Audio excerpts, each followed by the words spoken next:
चरण में चुनाव प्रचार अब आखिरी पड़ाव की तरफ बढ़ रही है। जन अधिकार पार्टी के जमुई उम्मीदवार शमशाद आलम जी हमारे साथ हैं। शमशाद जी, आप रोड शो कर रहे हैं लगातार, मैं देख रहा हूं कि आप जनता के बीच जा रहे हैं। किस तरीके का रिस्पांस आपको लग रहा है इस रोड शो में? बहुत अच्छा रिस्पांस है। मैं रोड शो नहीं कर रहा हूँ, एक एक लोग का है कि हम सब अपने में घुस गए।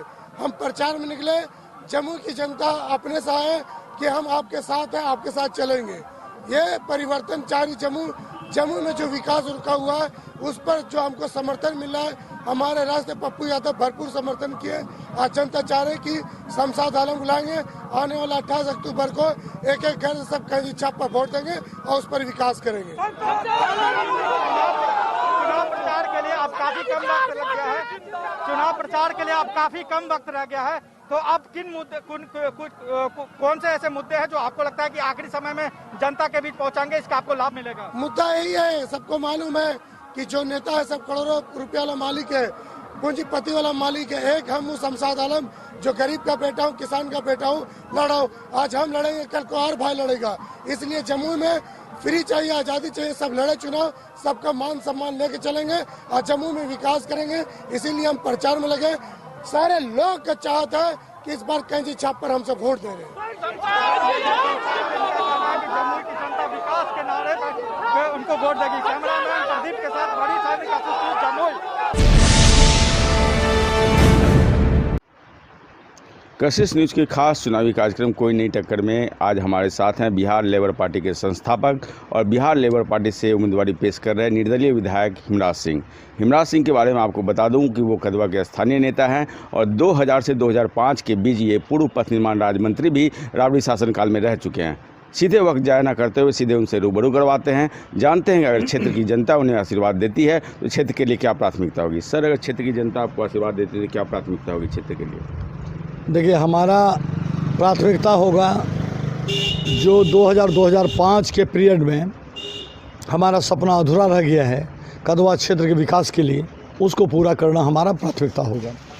लेकिन चुनाव जीतने के 3 महीना तक, चुनाव जीतने के बाद यदि जनता का आशीर्वाद मिला और हम चुनाव जीते तो सबसे पहले 3 महीना तो हम गरीब लाचार लोगों का, वृद्धा पेंशनधारियों का हम काम करेंगे। जितना भी वृद्धा पेंशनधारी है जिसका कि वृद्धावस्था पेंशन नहीं मिल पाया उसको वृद्धा पेंशन दिलवाएंगे और वृद्धा पेंशन की राशि 1000 रुपये महीना करवाने के लिए हम जो भी करना पड़ेगा हम करेंगे।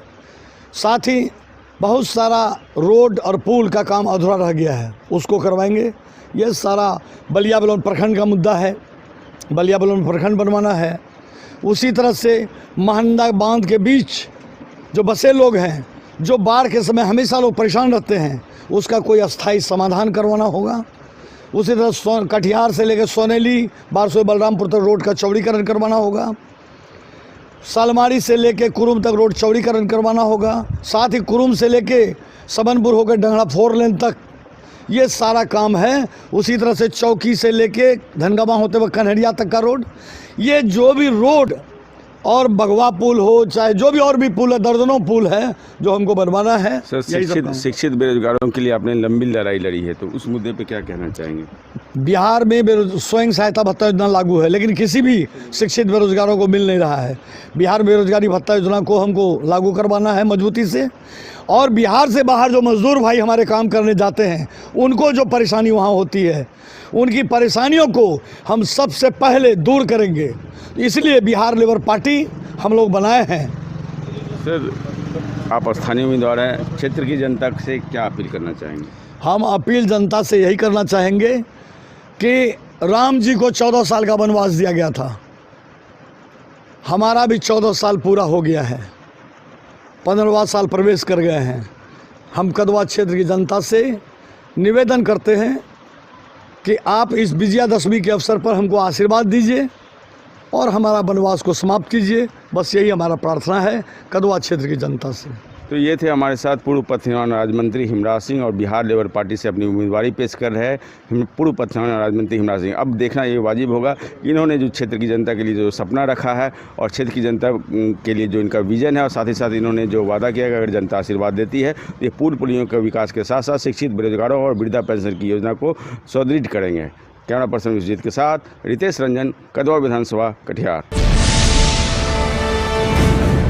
पहले चरण में चुनाव अब आखिरी दौर में चल रहा है चुनाव प्रचार, और अभी हम मौजूद हैं चकाई विधानसभा में। चकाई विधानसभा में निर्दलीय उम्मीदवार सुमित कुमार हमारे साथ है। सुमित जी, आप निर्दलीय हैं लेकिन सभी दलों को टक्कर दे रहे हैं, कितनी तैयारी आपकी अभी तक हो चुकी है? देखिए, ये तैयारी मेरी नहीं है, ये तैयारी पूरे चकाई विधानसभा क्षेत्र की जनता की है। और टिकट मेरा कटा नहीं, टिकट मुझे मिला है यहाँ की जनता के द्वारा। मैं जहाँ जा रहा हूँ वहाँ लोगों का अपार समर्थन और खास करके महादलित परिवार का प्यार आप खुद भी देख रहे होंगे। ये सिर्फ ना मुझे मतलब सहयोग दे रहे हैं, सम्मान दे रहे हैं, बाकी ये हर तरह से तन मन और ये धन भी मुझे अपने तरफ से ये दे रहे हैं चुनाव लड़ने के लिए। मैं जब पिछली बार आया था तो आपने कहा था कि चकाई को चंडीगढ़ बनाने का सपना है आपका, तो उस सपने की तरफ आप कितनी तेजी से बढ़ रहे हैं? 2014 के टाइम्स नाउ के सर्वे को अगर आप देख लें तो जितनी सड़कें अगर हमारे यहाँ बनी है पूरे हिंदुस्तान में नंबर 1 रहा है हमारा। और मैं आपको ये बता देता हूँ कि अभी हम लोग बिल्कुल उस रास्ते पे अग्रसर थे। सड़कों का जो जाल बिछा है हमारे इलाके में, आप सर्वे करके देख सकते हैं कितनी सड़कें हमारे यहाँ बनी है। लेकिन इस 5 साल में सारा काम बिल्कुल ठप पड़ चुका है, जिसके कारण हम लोग अपने आप को असहाय महसूस करते हैं। आपने कहा कि किसी दल ने आपको टिकट नहीं दिया या किसी दल से आप चुनाव लड़े, तो ये किसी दल से चुनाव नहीं लड़ना ये आपके लिए फायदेमंद है या इसका कुछ नुकसान आपको लगता है कि होगा चुनाव में? देखिए, जब जनता टिकट दे तो फिर किसी दल की क्या बात होती है, क्योंकि कोई भी दल बना हुआ या कोई भी नेता बने हुए तो जनता से बने हुए हैं। जब जनता ही आपको टिकट दी है तो फिर दल की क्या आवश्यकता है? ये चूंकि अब चुनाव प्रचार के लिए काफी कम वक्त रह गया है, तो कुछ अगर विधायक बनने के बाद आप जब क्षेत्र में आएंगे तो पहला क्या तोहफा देना चाहेंगे इस महादलित टोला को? देखिए, ये हमारा यहाँ का जो बनावट है, आप यहाँ पे किसी भी महादलित नेता को लेके चले आए, इनके बीच में जो हमारा प्यार है ना, वो आज कोई नया नहीं है। ये ऐसा नहीं है यहाँ कोई नेतागिरी वाली बात है।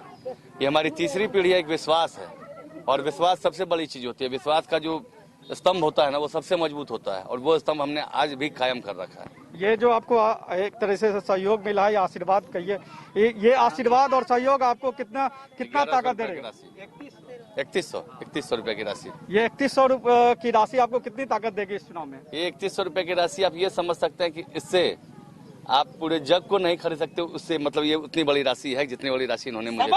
हमारे साथ निर्दलीय उम्मीदवार सुमित कुमार, उनका दावा है कि चकाई को अगर उनको जनता चुनती है, चकाई को चंडीगढ़ बनाएगी और सभी जात और धर्म के भलाई का काम करेगी। कैमरामैन प्रदीप के साथ मनीष आनंद, जमुई चकाई। कशिश न्यूज़ के खास कार्यक्रम कोई नहीं टक्कर में आज हमारे साथ है महागठबंधन के प्रत्याशी डॉक्टर शकील अहमद खां। डॉक्टर शकील अहमद खां मौजूदा विधायक भी हैं। आइए सीधे उनसे रूबरू कराते हैं। सर, कशिश न्यूज़ के खास कार्यक्रम में बहुत धन्यवाद है। सर, अगर जनता आपको आशीर्वाद देती है तो क्या प्रायोरिटी होगी इस बार? एक तो जो काम हुए हैं ज़मीन पर उसमें और तीव्रता लाई जाए, क्योंकि बहुत सारे काम ऐसे हैं जो बरसात की वजह से या बाढ़ की जगह से, हमारा बाढ़ क्षेत्र का एरिया है, तो फ़र्ज़ कीजिए कोई रोड बनना है, शिलान्यास हो चुका है, थोड़ा सा काम हुआ है, तो उन काम में गति देना। जो हो चुके हैं बहुत सारे काम बच गए हैं, उन कामों को आगे बढ़ाना, उनका प्रपोजल गवर्नमेंट तक डालना, गवर्नमेंट से फिर उन सब कामों को लाना, ये हमारे प्रायोरिटीज़ में। जैसे हॉस्पिटल और हाई स्कूल के टीचर्स की भयानक कमी है, तो डॉक्टर और मास्टर के लिए फिर से लड़ाई लड़ना कि बिल्डिंग बन गई है, उत्क्रमित हाई स्कूल हो गए हैं, तो वहाँ डॉक्टर और मास्टर की बहाली जो कि सरकार करती है वो करे, कि ये हमारी प्राथमिकता है। बाढ़ क्षेत्र की प्राथमिकता में मैं ये समझता हूँ, बाढ़ कटाव मुख्य समस्या हाँ, सर यहाँ की, क्योंकि उसमें मैं ये समझता हूँ कि बाढ़ तो आएगा, बाढ़ के समय में राहत का कार्यक्रम जो है उसमें पैसे बहुत खर्च हो जाते हैं गवर्नमेंट के। इस बार तो मुझे बहुत अफसोस भी है, मेरे कई बार कहने के, विधानसभा कहने के बावजूद भी बाढ़ क्षेत्र नहीं हुआ, अफसोस इस बात का। लेकिन चूँकि ये सरकार जानते हैं कि पलटू की सरकार है, तो लेकिन अगर 50 जगह पे जहाँ पे पानी आता है वहाँ ऊंचे जगह पे 50-50 फीट का, ये मेरा सपना है, 50-50 फीट का 15-15 फीट ऊंचा या 20 फीट ऊंचा शेड बनाया जाए। 50 लाख में बन जाएगा, 50 जगह पे बनता है, तो 15 दिन और 20 दिन के लिए थोड़ी आसानी हो जाएगी। सेकेंडली, पशु यहाँ है चिकित्सक, लेकिन पशुओं का इंतज़ाम यहाँ नहीं है, और गरीब इलाका है, पिछड़ा इलाका है, पिछड़ा अति पिछड़ा दलित, ये समाज पिछड़ा है, ये पिछड़े के लिए पशुधन है। तो पशु के लिए पिछले बार भी मैं काफ़ी लड़ता था, लेकिन इस बार अधिक प्रयास रहेगा कि जो हमारा पशु का हॉस्पिटल है और डॉक्टर, उसकी बहाली हो, ताकि उससे जीवन चलता है। जिनके पास ज़मीन है उनका जीवन पशु पर चलता है। तो 2-3 मेरी प्रायोरिटीज़ है, काम जो हुए हैं उनको आगे बढ़ाना। लास्ट सवाल, जनता से क्या अपील करना चाहिए? यहाँ की जनता से आशीर्वाद दें अपना, दुआ दें अपना।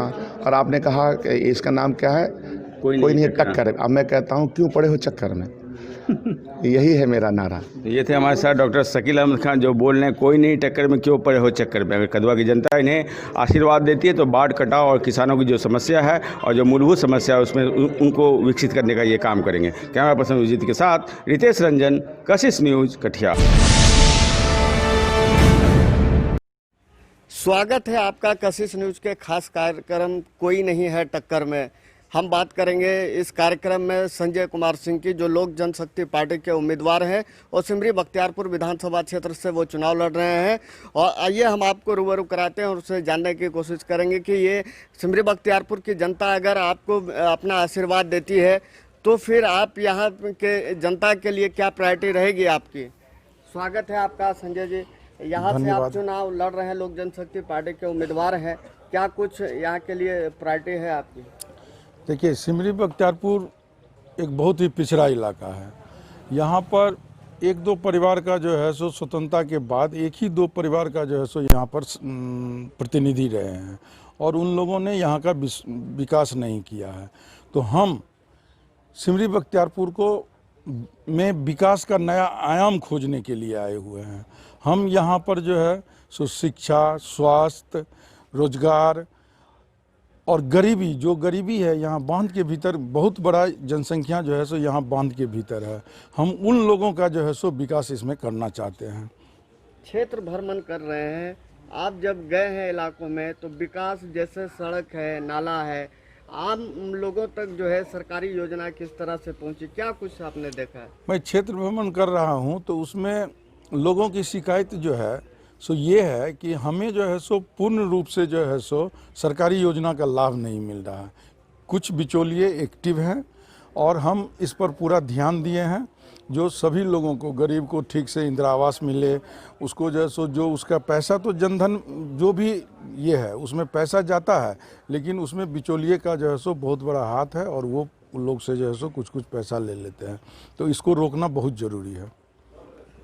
तो ये हमारे साथ अभी लोक जनशक्ति पार्टी के उम्मीदवार संजय सिंह थे, जो सिमरी बख्तियारपुर विधानसभा क्षेत्र से जो है चुनाव लड़ रहे हैं। और उनका कहना है कि अगर जनता हमें अगर यहाँ से विधायक पद के लिए आशीर्वाद देती है तो सबसे पहले जो बिचौलिया इस इलाके में जो हावी है, जो सरकारी योजनाएं उन तक नहीं पहुँचने दे रहे हैं, तो हम अगर इस विधानसभा क्षेत्र से चुन के आते तो सबसे पहली प्राथमिकता रहेगी बिचौलियों को खत्म करना और सरकारी योजनाओं का लाभ सीधा जनता तक पहुंचाना। ये कहना है संजय कुमार सिंह का। लेकिन जनता सिमरी बख्तियारपुर विधायक पद की ताज किसके सर सजाती है, ये आने वाला वक्त ही बताएगा। शौकत अली, कशिश न्यूज़, सहरसा।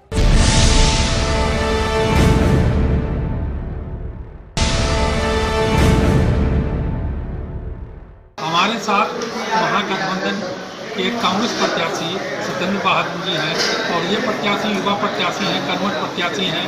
इन्होंने जो है पूरे क्षेत्र में घूमकर जो है लोगों से मिलकर के अपने पक्ष में गोलबंद करने की बात की है।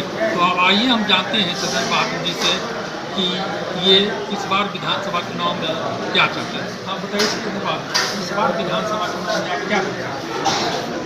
इस बार विधानसभा चुनाव में जा रहे हैं तो लोग बहुत 15 साल की कुव्यवस्था से त्रस्त हैं। लोग बहुत ही मतलब अच्छे नज़रों से हमको देख रहे हैं कि हमको विकल्प के रूप में हमारा स्थानीय बेटा हमारे पास आया है। 10वीं से 12 लोगों के बीच में बैठा हुआ था तो लोग में एक उत्साह है, जो दम भर रहे थे, जो व्यवस्था के से लोग त्रस्त थे। दूसरी खुशी है कि हमारे बीच में हमारे साथ काम करने के लिए हमारे घर आया है। तो लोगों में व्यवस्था के साथ साथ एक उत्साह भी अपने को लेकर बीच में।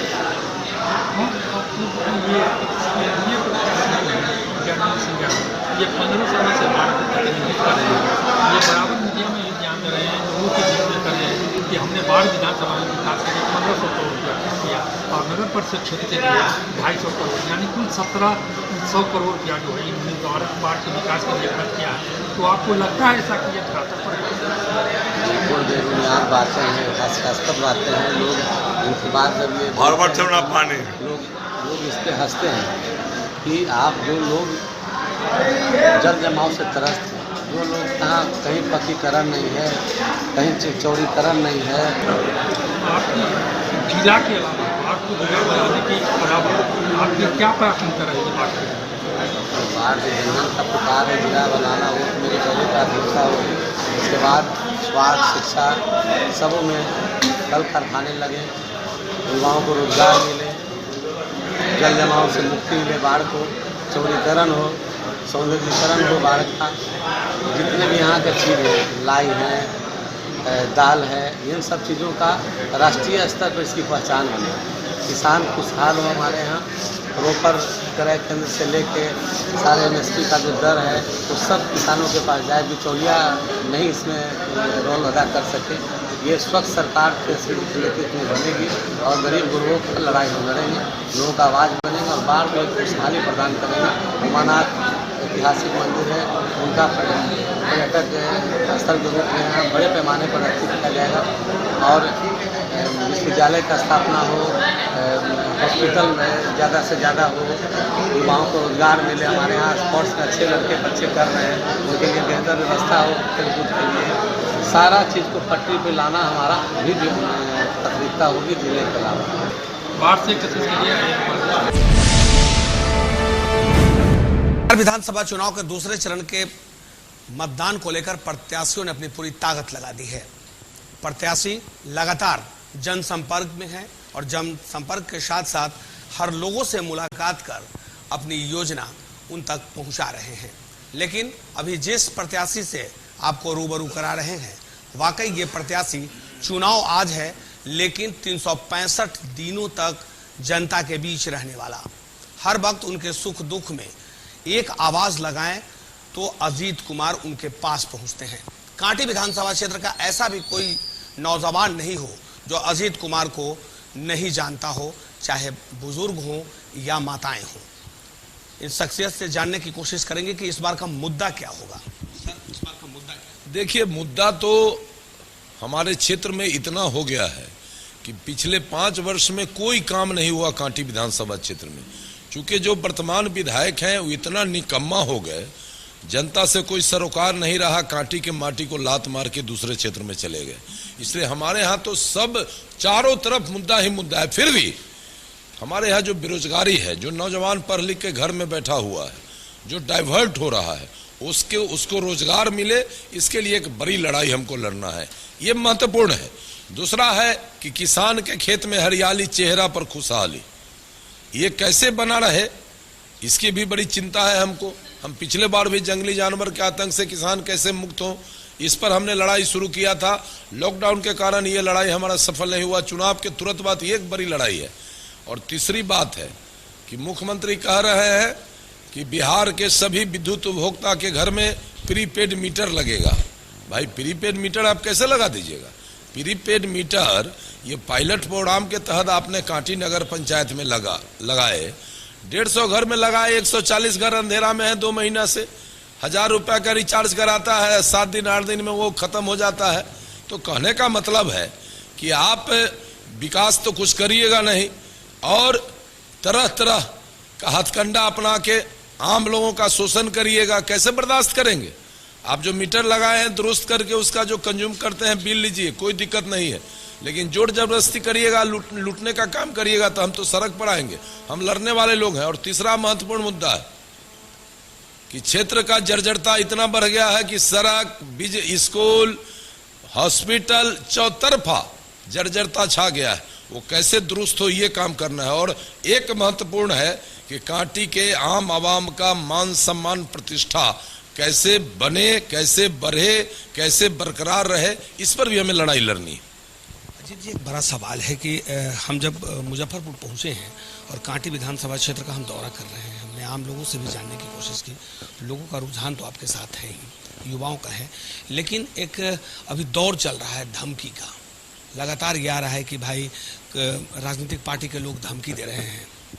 देखिए, कमजोर लोग किसी को धमकी देता है, हम धमकी उमकी देने का काम ना करते हैं। हाँ, मुझे धमकी मिला है और सामान्य धमकी नहीं मिला है, सार्वजनिक सभा से। ये एनडीए के नीतीश बाबू और मोदी जी के उम्मीदवार ने ऐलान किया है कि अजीत कुमार के घर में चढ़ के मार देंगे। मुझे बहुत हंसी आती है। लोकतंत्र में हिंसा का कहीं कोई जगह नहीं है और कांटी बराबर से शांति प्रिय इलाका रहा है। महात्मा बुद्ध का परिनिर्वाण स्थल भी हमारे कुशी में ही है, जहां से दुनिया को संदेश गया। और ये एनडीए का उम्मीदवार कहता है कि घर पर चढ़ के मार देंगे। हमने जनता को कहा है, महान मतदाता के जिम्मे ये बात रख दिया है कि आप इसका निर्णय करिए, आप इसको समझिए। और हमको लगता है कि ये हताश लोगों का ऐसा ये स्टेटमेंट है और जनता इस पर समझेगी। और जहां तक हमारा बात है तो हम तो धरती पर काल से भी नहीं डरते हैं, हम तो जीवन भर लड़ने का काम किया, आगे भी लड़ेंगे। और इस मामले को मैंने उचित फोरम पर रखा है और हमने कहा है कि ऐसे लोगों पर कार्रवाई हो। सही आपने कहा कि वाकई जनता जनार्दन होता है और वक्त ज्यादा नहीं है। 10 नवंबर को परिणाम आएगा, लेकिन धमकी का दौर अगर चल रहा है तो ये लोकतंत्र के लिए ठीक नहीं है। अपने सहयोगी के साथ में मनोज कुमार, कशिश न्यूज, कांटी विधानसभा क्षेत्र।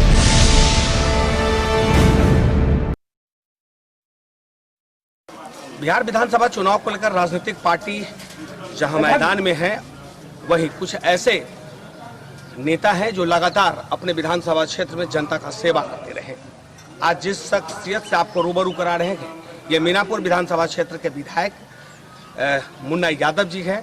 लगातार 27 सालों से, जब से राजनीतिक में इन्होंने कदम रखा, तब से लगातार अपनी जनता का सेवा करते रहे। पिछली बार यहाँ की जनता ने सराखों पे बिठाया और इस बार भी बाजी मार लेंगे। उनसे हम जानने की कोशिश करते हैं कि आखिर कौन सा ऐसा काम जो आप पिछली बार नहीं कर पाए, इस बार कर पाएंगे। मुन्ना जी, सबसे पहले कशिश न्यूज में आपका स्वागत है। जी, आपका भी स्वागत। कौन सा ऐसा काम जो 5 साल में नहीं कर पाए, इस बार कर देंगे?